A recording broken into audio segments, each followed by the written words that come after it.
हाल के दिनों में बांग्लादेश में भारत विरोधी मानसिकता पनपने से भारत के लिए चिंता बढ़ना लाजमी था, लेकिन एक और चुनौती भारत के सामने है। क्या तारिक रहमान इस समस्या का समाधान है या खुद समस्या? बांग्लादेश में बीएनपी की सरकार और तारिक रहमान के पीएम बनने से भारत को किन बातों के लिए रहना होगा तैयार, इस पर भी बात करेंगे। नमस्कार, मैं हूं आशीष त्रिपाठी। बांग्लादेश में आम चुनावों में अपनी पार्टी बीएनपी को शानदार जीत दिलाने के बाद तारिक रहमान देश के अगले प्रधानमंत्री बन चुके हैं और तारिक रहमान के साथ उनकी कैबिनेट के 13वें आम चुनाव में जीत हासिल करने वाले सभी सांसद शपथ ले रहे हैं। तारिक रहमान के शपथ समारोह में भारत की तरफ से प्रतिनिधित्व करने के लिए लोकसभा अध्यक्ष ओम बिरला पहुंचे हुए हैं। सूत्रों के अनुसार विदेश सचिव विक्रम मिस्री और लोकसभा के महासचिव उत्पल कुमार सिंह भी ओम बिरला के साथ वहां पर पहुंचे हैं। 12 फरवरी को हुए 13वें आम चुनाव के नतीजों ने यह साफ कर दिया कि देश की चुनावी राजनीति में इस्लामिक ताकतों का कद अब तक के सबसे ऊंचे स्तर पर है। निर्वाचन आयोग के आंकड़ों के मुताबिक इस चुनाव में 11 इस्लामिक दलों ने कुल 607 उम्मीदवार मैदान में उतारे थे। नतीजों के विश्लेषण से पता यह चलता है कि इन मजहबी दलों ने कुल 72 सीटों पर कब्जा किया। इसमें अकेले जमाते इस्लामी ने 68 सीटें जीती और सबको चौंका दिया। बांग्लादेश में हुए इन चुनावों के बाद जैसे नतीजे आए हैं, उससे साफ है कि वहां सत्ता और सियासत का एक नया अध्याय शुरू होने जा रहा है। खासतौर पर इसलिए भी क्योंकि यहां बीएनपी यानी बांग्लादेश नेशनलिस्ट पार्टी को 209 सीटें अकेले ही मिल गई हैं।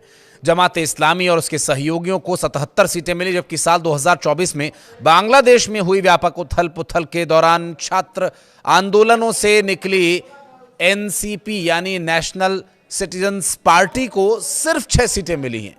शेख हसीना के नेतृत्व वाली अवामी लीग ने चुनाव में हिस्सा ही नहीं लिया था।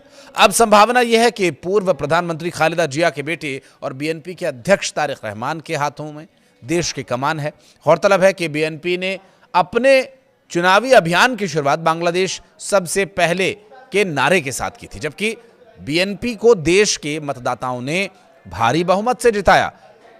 तो उसके बाद यह देखने वाली बात है कि नई सरकार अंतर्राष्ट्रीय कूटनीतिक मोर्चे पर इस नारे को किस हद तक केंद्र में रख पाती है। खासतौर पर चाइना जिस तरह से बांग्लादेश में दीर्घकालिक हित के मद्देनजर लंबी अवधि के लिए भारी निवेश करता रहा, उसमें नई सरकार के लिए अपने देश के हित के सवालों पर सबसे पहले की जो नीति सुनिश्चित करने के संवेदनशील फैसले होंगे वो किस तरह से होते हैं।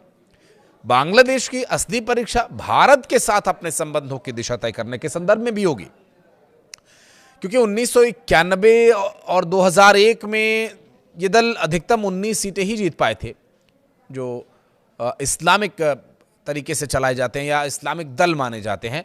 ऐसे में वोट प्रतिशत के मामले में इस्लामिक दलों ने इस बार 38% का आंकड़ा भी पार कर लिया। अकेले जमात ने ही करीब 31% वोट हासिल किए हैं, जिसमें साल 1991 के बाद से किसी भी चुनाव में यह आंकड़ा कभी 15% से ऊपर गया ही नहीं था।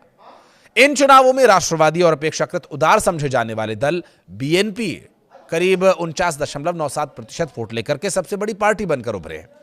देखिए, बांग्लादेश में मौजूदा राजनीतिक हालात के मद्देनजर बीएनपी की मजबूत सरकार फिलहाल भारत के लिए सबसे व्यावहारिक रणनीतिक विकल्प है। उनका मानना यह है कि यही सोच दिल्ली के रुख में बदलाव का आधार बनी। कई लोग ये अनुमान भी लगा रहे हैं कि ताज़ा गर्मजोशी की वजह से तारिक रहमान के नेतृत्व वाली सरकार के द्विपक्षीय संबंधों के बारे में दिए गए विशेष आश्वासन भी हैं।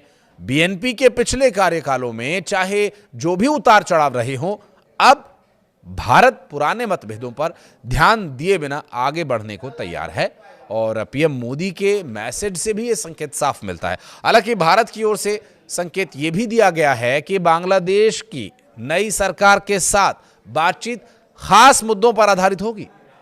भारतीय विदेश मंत्रालय के प्रवक्ता रणधीर जायसवाल ने एक दिन पहले ही अपने बयान में इस बात को लेकर स्पष्ट कर दिया था कि सत्ताधारी भारतीय जनता पार्टी के द्वारा भी यह दोहराया गया कि बांग्लादेश में किसी भी सरकार के साथ संबंध बांग्लादेश में हिंदुओं पर कथित हमलों की चिंताओं से अछूते नहीं रह सकते।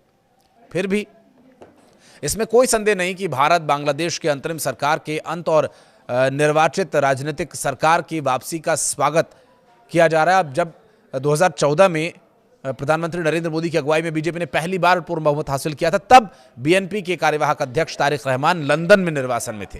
क्योंकि बीजेपी और बीएनपी दोनों ही व्यापक रूप से मध्य दक्षिणपंथी राष्ट्रवादी विचारधारा से जुड़े हुए हैं, इसलिए माना जाता है कि उन्हें स्वाभाविक राजनीतिक जुड़ाव की उम्मीद थी।